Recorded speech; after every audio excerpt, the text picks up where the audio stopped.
Give it a listen and let me know what you think. And if you have any opinions of Red Hot Chili Peppers right now, like what do Well, you you're assuming that I don't think I told you if I know it or not. I don't think you know the song, but I know you know Red Hot Chili Peppers. Do you know Torture Me? It would surprise me if you did. Not for nothing. If you had to put money down, Shit, now I don't know because you look all cocky. what say you? Put How money much down money right we now. talking? How much money we talking? $1,000. Shit, how about a full tank of gas? I'll say you don't That's know that. $1,000. Yeah, it's about one and the same, right? It's showtime, folks.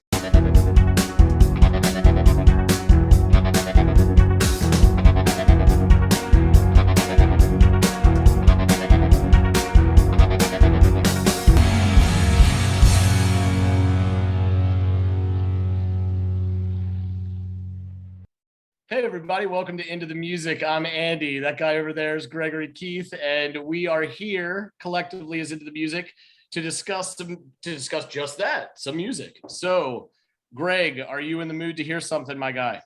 I am. Always am. I know you're going to feed me something fantastic. Let's hope. The band is going to be someone with whom you're probably very familiar, and I think a lot of people in our listening audience will be too. The band is the Red Hot Chili Peppers. The song is a song called Torture Me that they've actually only ever played live 5 times. So this isn't one of their bigger hits that is kind of well-known or a household name type song. So yeah, give it a listen and let me know what you think. And if you have any opinions of Red Hot Chili Peppers right now, like what? Well, you're assuming that I don't think I told you if I know it or not. I don't think you know the song, but I know you know Red Hot Chili Peppers. Do you know Torture Me? It would surprise me if you did. Not for nothing. If you had to put money down, shit. Now I don't know because you look all cocky. What say you? Put money down right now. How much money we talking? $1,000. Shit, how about a full tank of gas? I'll say you don't. That's know $1,000. Yeah, it's about one and the same, right? I'm a horrible negotiator. I don't know. I can't. Oh, okay, cool. I can't bluff it anymore. But I got that far though. I'm actually excited. Yeah, I bluffed you. Don't know it. Let me go. Come on back. Yeah, sounds good.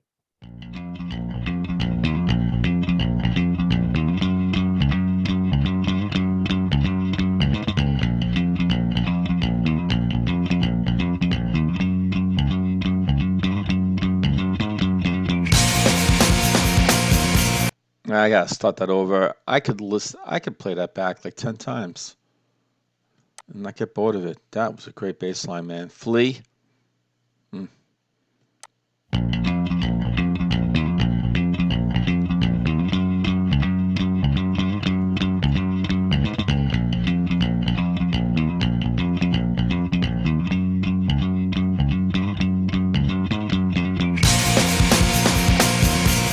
That's fire.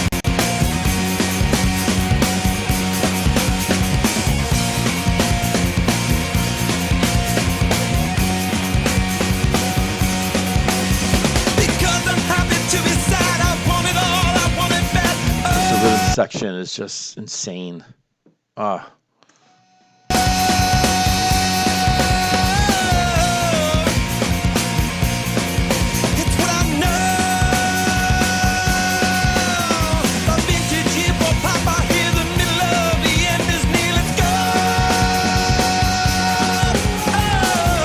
love that vocals. Is that Flea coming in?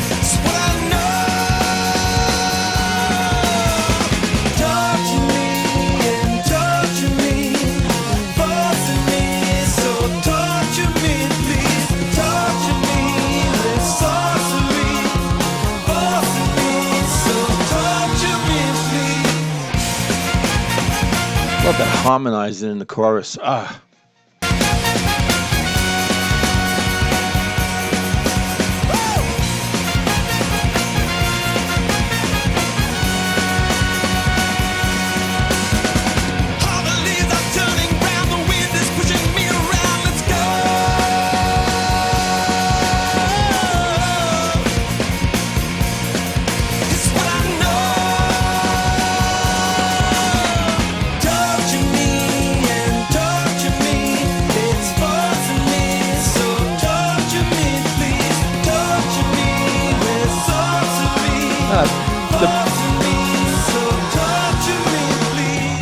bass.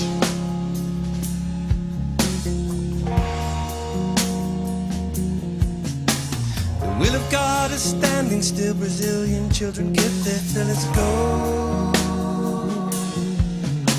Let's turn it up and dumb it down. The vision of your ultrasound is so. And all the leaves are turning brown. The wind is pushing me around. Let's go. Oh, it's beautiful. Vintage year for Papa here. The middle of the end is near. It's so.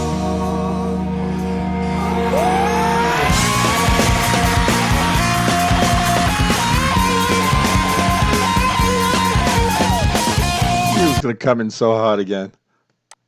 I love that slow down portion. It's so beautiful. Maybe go back a little bit more, right? And all the leaves are turning brown. The wind is pushing me around. Let's go. Vintage year for Papa here. The middle of the end is near. It's so.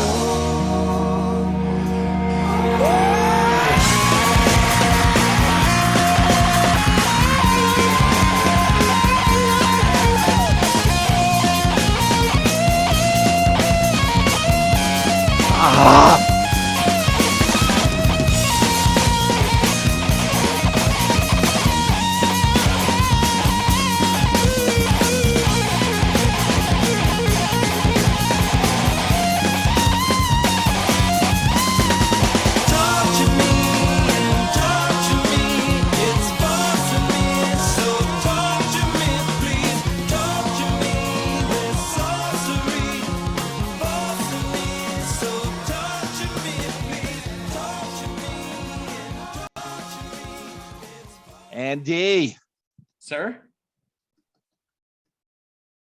this was Huh? effing That fantastic. bass?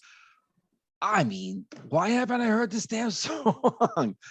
Why are they only playing it 5 times or so? I mean, Yeah. live, what the hell? It was really, really good. I mean, I like this band to begin with, you know, just everything about them, and Flea and Anthony, and is it Chad, the drummer? Chad Smith is the drummer Yeah. that looks strikingly like Will Ferrell. And then, And John Frusciante yeah, is John Frusciante, yeah, the right. guitarist. Yeah. And for a little bit, there was the Porno for Pyros, Jane's Addiction guitarist, Navarro.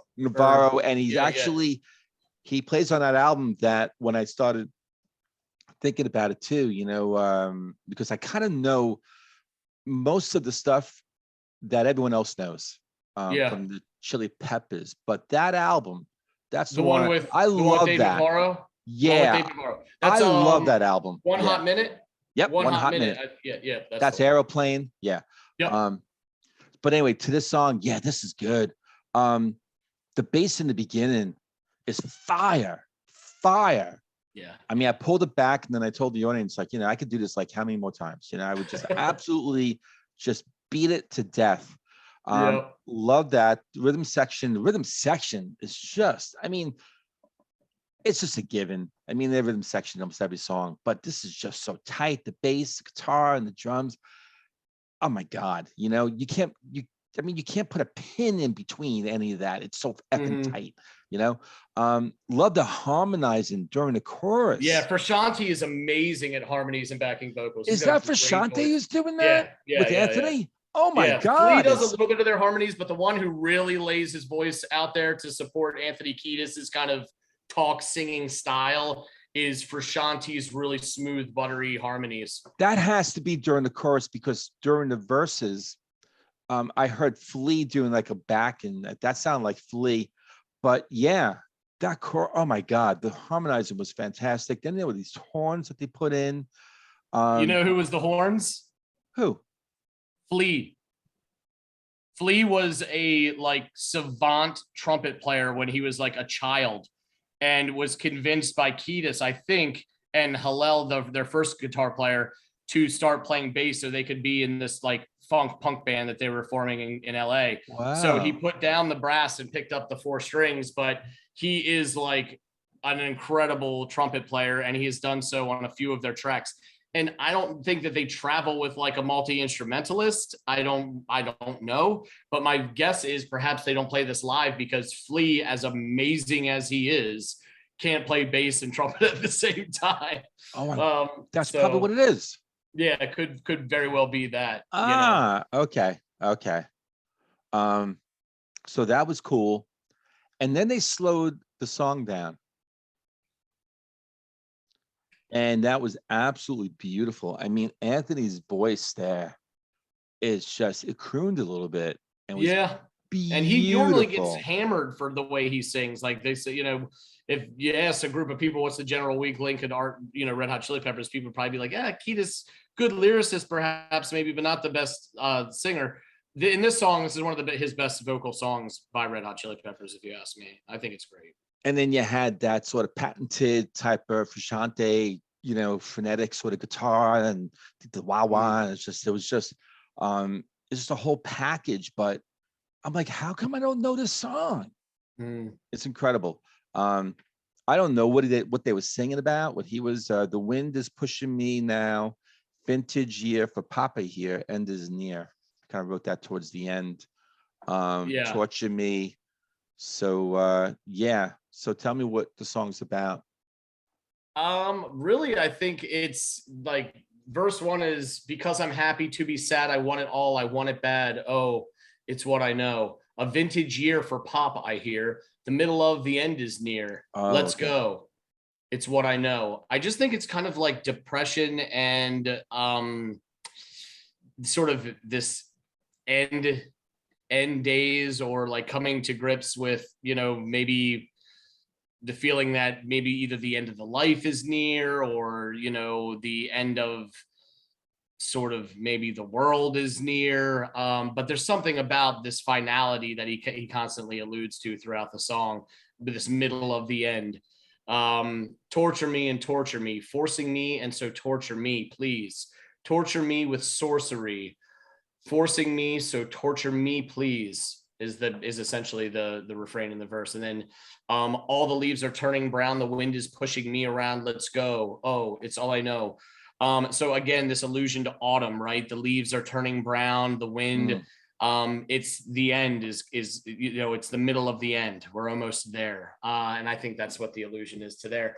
So I don't know specifically what it's about, but it definitely seems to be about like embracing the sadness that is the end of, whatever. But the song came out in 2006. It's off the album Stadium Arcadium. And it's just one of my favorite Chili Pepper songs out there, particularly one that, it may have gotten a little bit of radio time. I honestly can't remember because I kind of removed myself from radio listening around this time and just sought music out on like streaming platforms. But I know that they've only played it for like 5 times live, and it's not something that you'll hear now on the radio. If you go to it, you'll hear Breaking the Girl or like Under the Bridge or Californication. But this is, I don't know, man. And those trumpets, dude, you're absolutely right. Those trumpets add such this extra little bit of like, holy shit to the song. And it was such a pleasant surprise the first time I heard him. Now, every time I go to it, it's like that bass line and those trumpets and then Kiedis's voice are the things that like really seal the deal. And for Shanti's guitar playing, of course. You represented this channel well, sir.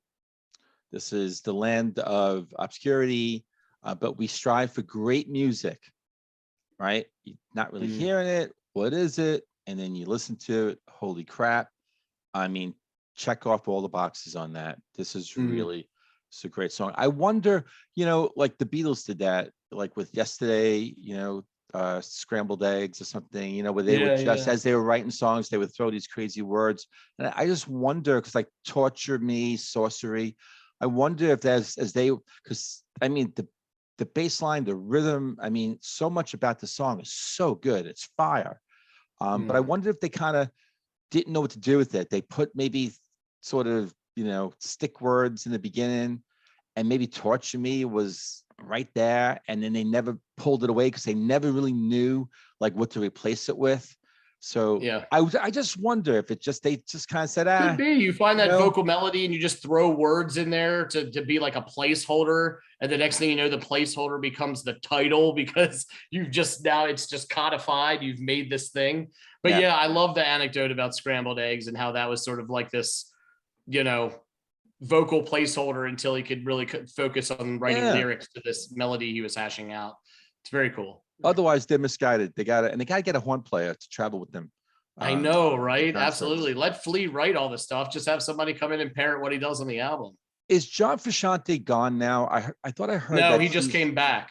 He was on. Well, that guy make up his mind. He's out. He's in. Yeah, dude. He's joined, left, and joined again at this point, I think.